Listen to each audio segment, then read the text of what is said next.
What is up, YouTube? KSMS Primary back at you with another thoughts on / predictions video. This was one I had promised in one of my previous thoughts on videos, but as you recall, I said I had to get further information in order to really shoot this because I'm getting ahead of myself here. Anyway, I really got to dial back on that. I'm going to give you my predictions on something that a lot of us have been waiting a long time to really kind of chime in on. We wanted to wait till we had the right amount of information to really chime in on this because it's going to be big.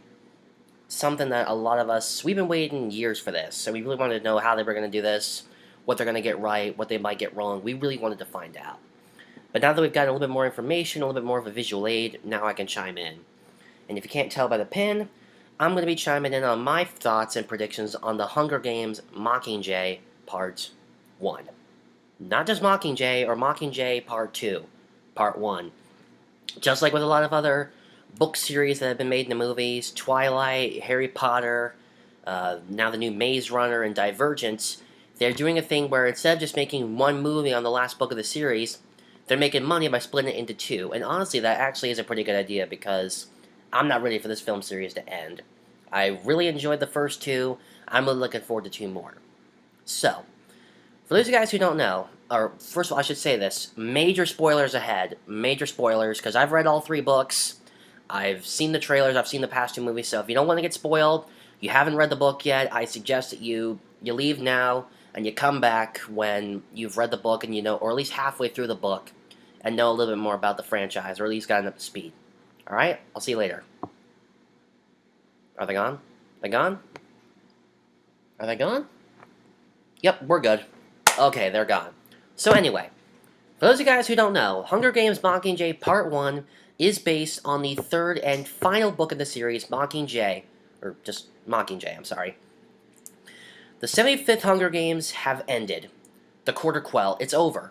After the arena was blown up by an arrow shot by Katniss, with an elaborate plan constructed by Beatty and Wyrus of District 3. But, as it turns out, a rebellion has started in the districts. District 12 has been blown off the map by the Capitol. They've bombed the place. And now for the rebellion that Katniss has become a symbol of, they need to relocate to where the rebellion has been hidden the whole time. A place that we thought was long, long lost centuries ago, before the Hunger Games even began. They faked their own deaths just so they could get out of it. And where is this place? District 13. A place that we thought was long eradicated, but turns out they've been living underground. An underground operation preparing for this day to rebel against the Capitol for all their wrongdoings. And now, they have a symbol. They have a Mockingjay as their leader. Basically, here's what I can tell you based on the trailer. Katniss has officially become, or realized, she's a symbol of a rebellion, and she's fully accepted it. She's fully adorned the whole rebellion look. She's wearing the black suit, she's got a Mockingjay pin on her shoulder, she's also got it, like, a logo of it on her shoulder. She's the Rebels Mockingjay. She's a leader, basically. Although acting alongside acting District 13 leadership, such as President Coin and Cressida. So, you get the gist. And of course, a whole bunch of other people have been transferred in. Beatty and Wyrus from District 3, Finnick Odair from District 4, who else? Haymitch, Effie. By the way, Francis Lawrence, I think that's his name, Francis Lawrence, director of Mockingjay Part 1, said even though that Effie barely appears in the book, we're going to be seeing a lot of her in Mockingjay Part 1, because she feels, or he feels, that she really brings her a comic relief to the film series and just really pops. So we're going to be seeing a lot more of her in this film than we have in the previous two, or just more than we did in the book. But apparently, even though Katniss has become the symbol of the District's rebellion, the Capitol has a weapon of their own. You ever wonder what happened to Peeta? Well, they took him. They took him, they kidnapped him, they brainwashed him, he's now the Capitol's rebel. So Katniss is caught in the middle of a conflict.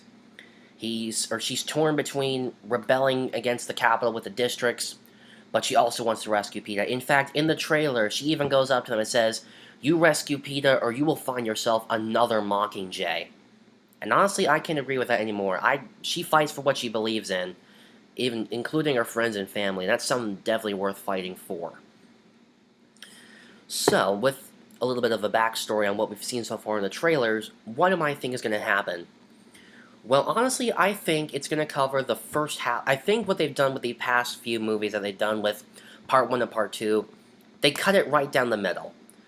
Or they cut it off at a major turning point that they think they could end a movie at. I mean, these books always have big battles and conflicts that you think where they could cut a movie off, but there needs to be a point somewhere about the middle, like a big war is where they cut off the first movie, that way they can lead into the second one.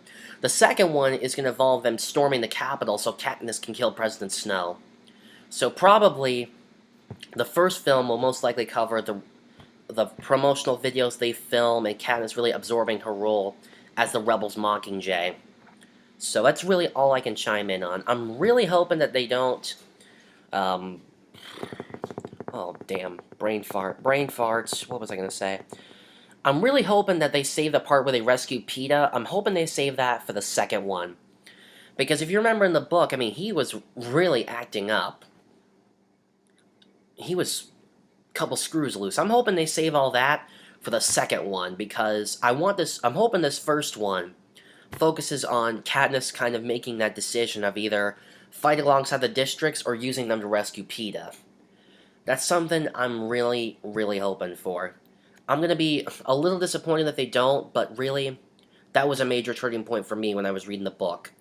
Watching her kind of figure out which side do I take, what do I do, really kept me going. So I'm really hoping they get that right. I'm also hoping that we'll see what the Mockingjay suit looks like. In the movie, or in the books, we see that when they're filming the promotional videos, Katniss actually wears a Mockingjay costume. We haven't actually seen it yet in the trailers, although in one of the promo posters that we've gotten, we got what might be a back shot of it. I'm not exactly sure, though.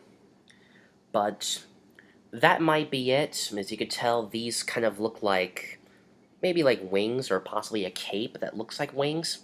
I don't know. But then, of course, after that, we got... Actually, I'll just show you my lock screen here. We got this, which shows her a front view of the Mockingjay, or of her rebel suit, but we don't know if that's actually going to be her Mockingjay costume that they talk about in the book, because they said it has a helmet in the book. That one clearly doesn't. So maybe they're keeping that a secret from us until the movie actually comes out, but I'm really hoping that it's included in there. That was something that I really enjoyed and wondered. I even drew a couple of fan art sketches of what I think it might look like. I don't have these sketches anymore, but I did make my predictions of what it could look like. So, that's my predictions for the movie. I also have been listening to Lord's single for the soundtrack, which is Yellow Flicker Beat. It was released earlier this morning. I just downloaded it about... what time is it? 4:38. I downloaded it about an hour ago. So I'm still... I like it. So I'm hoping that they make release more singles for the soundtrack. And maybe get a few more good groups to contribute. Like, I'm really hoping the Imagine Dragons contributes to the soundtrack again. And probably around this time, maybe this upcoming month, we will start seeing the merchandise come out. Like the t-shirts, the t-shirts, posters, the Mockingjay pin for Part 1, which of course I will be getting. So, that's really all I can say. So, what are your predictions for Mockingjay Part 1? Do you have any thoughts, any predictions? What do you have to say? What are you hoping they'll get right? What do you think they might get wrong? What do you think? Let me know in the comments down below. Guess that's about it. Later, guys. I'm out of here. And by the way, the Mockingjay lives.